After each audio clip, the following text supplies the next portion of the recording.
I'm Sydney. I really wanted to speak from my heart today. So growing up, my household knew Jesus, so I was introduced to God at a young age, but I did not understand really who He was and what it meant to be a follower of Christ. When I was 9 years old, I lost my father in a car accident, and that was extremely hard. And I had a really hard time trusting in God after that. And I went through a lot of anger. I felt a lot of guilt with myself. I felt like somehow it was my fault that he passed away. In my teenage years, I went through a lot of depression because of that, because I didn't deal with it.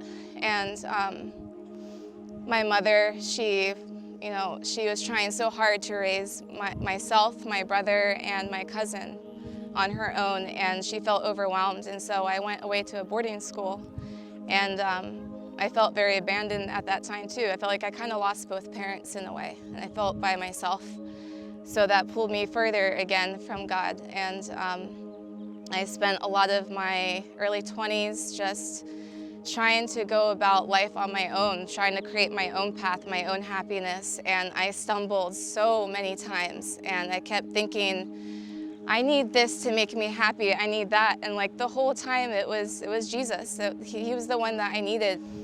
About 5 months ago, I had this vision with him, and I felt so overwhelmed, and I just broke down in my own home crying and apologizing for forgetting him and asking for just forgiveness and asking for him to just keep me close to him always. And since that day, I've really been changing my life. I've been changing my attitude. I've been changing the way I behave, the things that I do, the actions I take, the words that just come out, and how I treat others, how I treat myself.